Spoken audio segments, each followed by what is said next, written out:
Well, hello there. You're watching the press preview, a first look at what is on the front pages. Time then to see what is making the headlines with the consultant editor of the Daily Mail, Andrew Pearce, and the associate editor of the Daily Mirror, Kevin Maguire, both with us from now until just before midnight. So, front pages then, let's start with the Metro.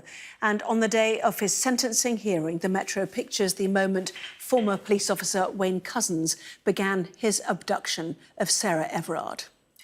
The Telegraph carries the detail that Couzens apparently told Sarah she was in breach of COVID rules as a pretence for arresting her. That's also the lead story for The Guardian. Couzens used police handcuffs and ID. And The Sun has the headline, Sarah didn't stand a chance. Sarah's father's demand that Couzens look at them as they told of their grief in court is the lead for the Daily Mirror. And The Times also leading on the same comments. Look at us. You are the very worst of humanity. Sarah's mother's words are on the front page of the Daily Mail.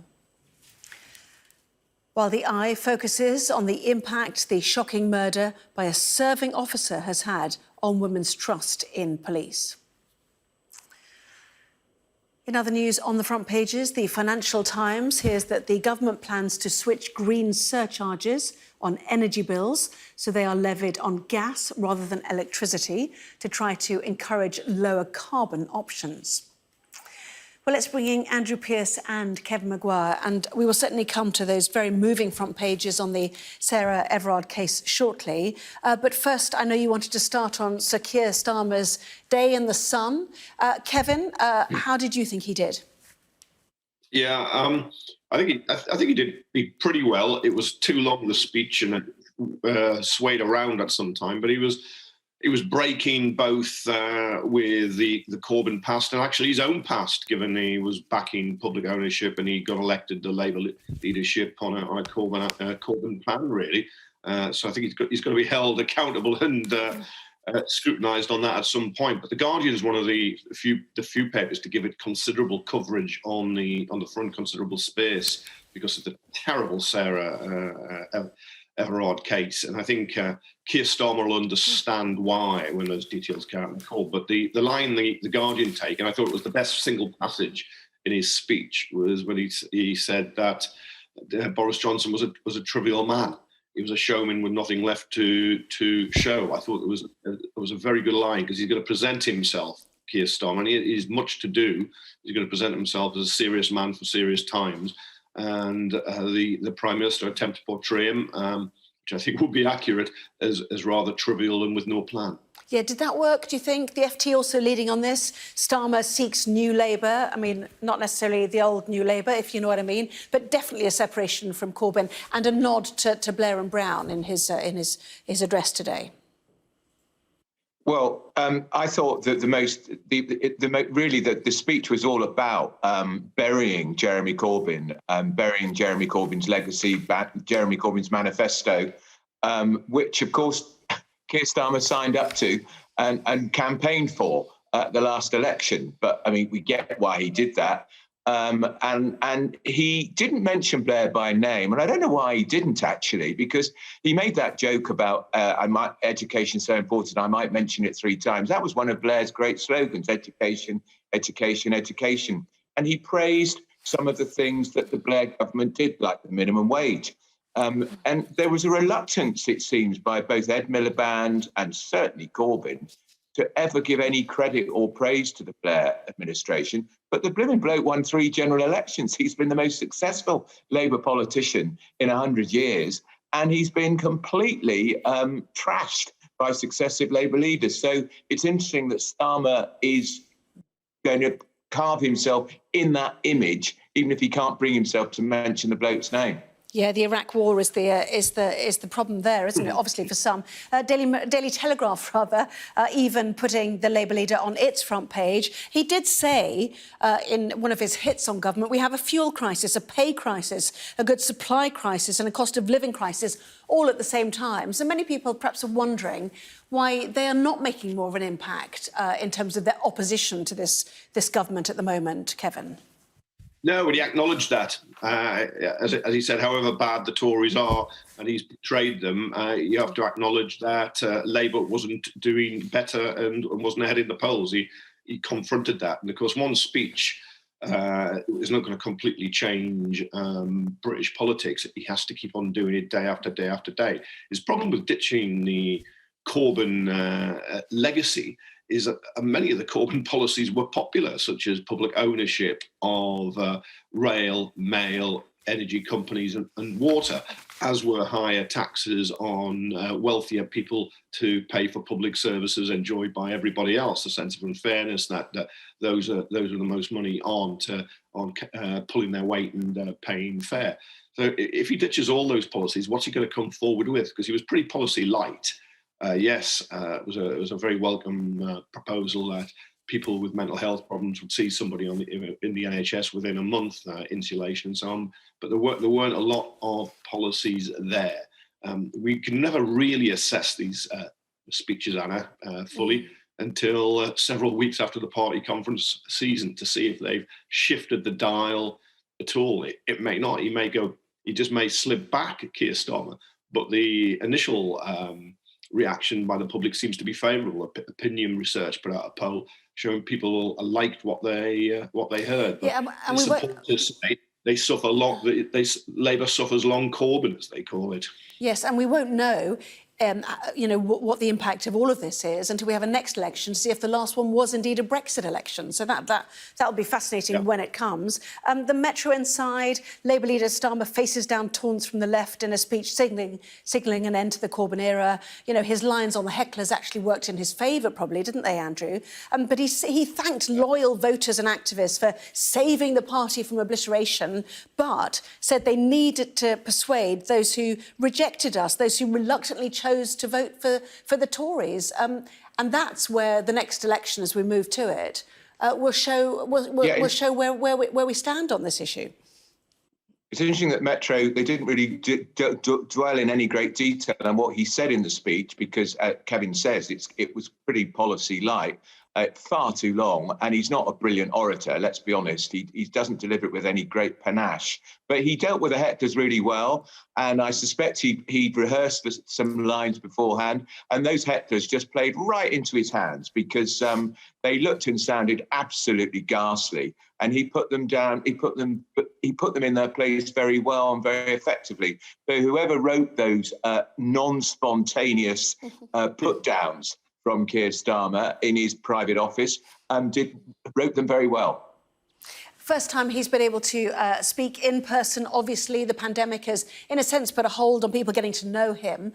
We did get to know him more, didn't we? He talked about the stuff he'd got from his parents, service and duty and hard work. Will that help, do you think? Will it help inform the media too on how they write up about Keir Starmer?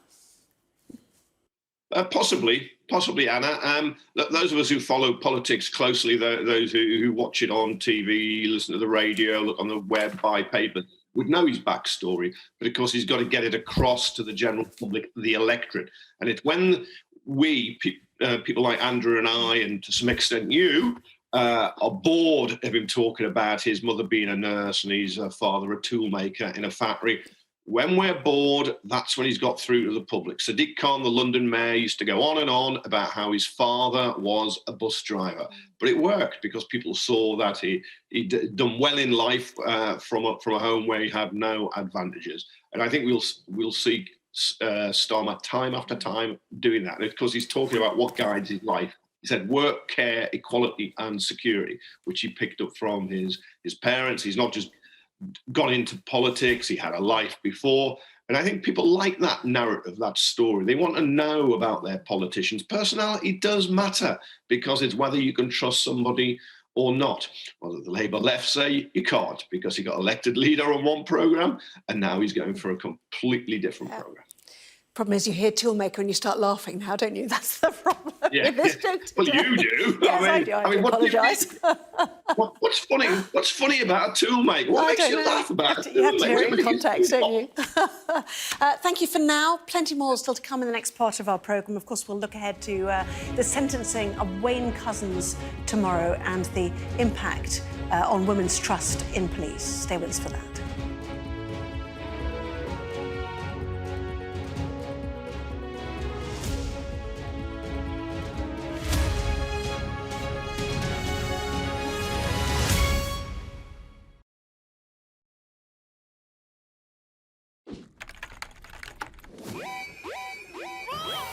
Okay, what have we left on?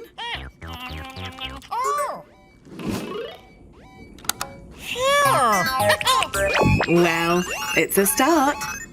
Well, we wanted to create a character that really tackled some very difficult issues in the environment and climate change, but in a really fun and entertaining and it being light for the kids to really engage with Obki and to find some really good solutions to the difficult subjects that we have to talk about on climate change. I actually found and saw what the environment and climate change is doing to the ocean. So for me, I wanted to create this character that actually is based in the sea, because I've seen what climate change has done to our marine life and our oceans. What Obki is trying to do with the tasks that he has and the topics, for example, what you just showed on the clip was Switch It Up, which is the first episode. And that is showing kids that you can save energy in your house by turning off the lights and electrical appliances that don't need to be on to save energy. And it's finding these topics and explaining them in a fun and environmental way so that the kids can engage and actually, in the end, with their parents and with their friends and communities to actually get involved. For example, also one of the topics that we have is planting an insect garden. And so, you know, that is something that they can all do together and it's not so scary. We're trying to take that away and make it positive and find solutions for climate change.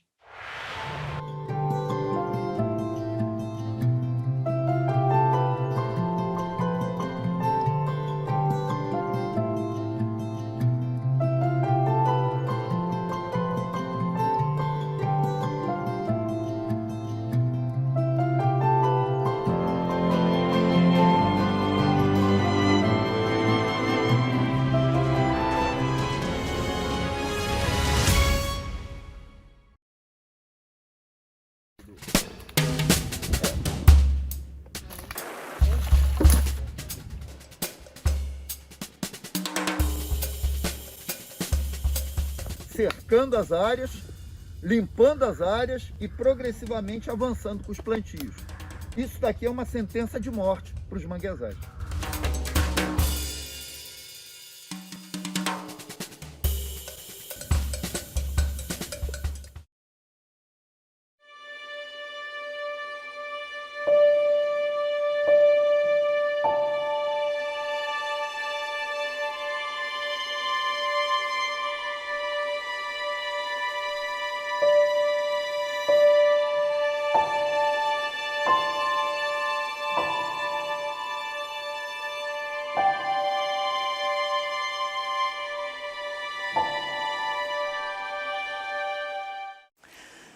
Well, welcome back. You're watching the press preview. With me now, Andrew Pearce and Kevin Maguire. Welcome back to both of you.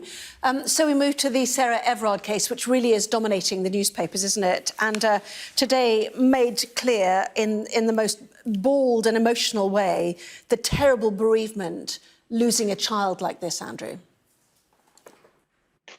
Yeah, almost. It's so sad to read. It was just so distressing. Look at that Sun headline. She didn't stand a chance. This man is so evil, carefully planned, carefully contrived, exploiting his uniform to lure a woman into his car, putting her in handcuffs, convincing her that she'd broken a COVID law by going to dinner with a friend, and then the terror she must have felt as she was being driven out of London towards Dover. She didn't stand a chance. It's one of the most harrowing sentencing hearings I think I've ever read about, actually. She's such a beautiful woman. And for the mother and the father, the way they spoke in court, the father to say, look at me, look me in the eye, just beyond. And it's extraordinary. Just even Kevin's paper, the Daily Mirror, which is a Labour supporting paper, splash this as the main story rather than the Keir Starmer story, because we're all so shocked to think a serving police officer could behave quite so evilly. And that is the point picked up by many of the newspapers, like the Daily Telegraph, for example, that he used COVID law to entrap her and used the tools of being a police officer, which the public come to believe means that you can trust them, in order to entrap her, Kevin. No, absolutely, Anna.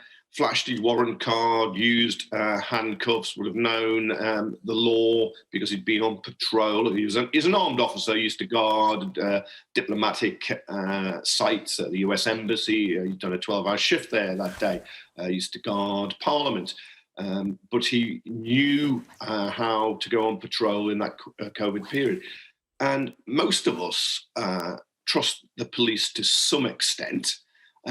But if you defy the police, if a police officer gets out with a warrant card and says, get in the car, I'm arresting you, and you don't, you're resisting arrest, you could be charged for that. You could be taken to court. You can just imagine how she must have felt at that moment, and unbearable to try and think how she must have felt later when she realised that he wasn't what he appeared. He wasn't a police officer to help or enforce the law. He was a rapist and ultimately a murderer.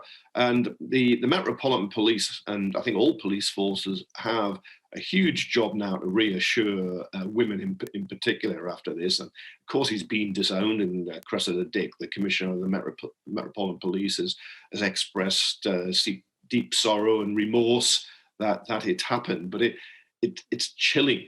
It is absolutely chilling, because I think most women, if they see a police officer at night, they would feel reassured. Not all, particularly younger women sometimes, if they depend on the circumstances, or women who are black or Asian heritage, less likely to. But by and large, the police are there to protect us. In fact, this vile police officer, Wayne Couzens, Kevin, the killer. Apologies, we're running out of time there. Kevin, Andrew, both of you, thank you so much. Thank you.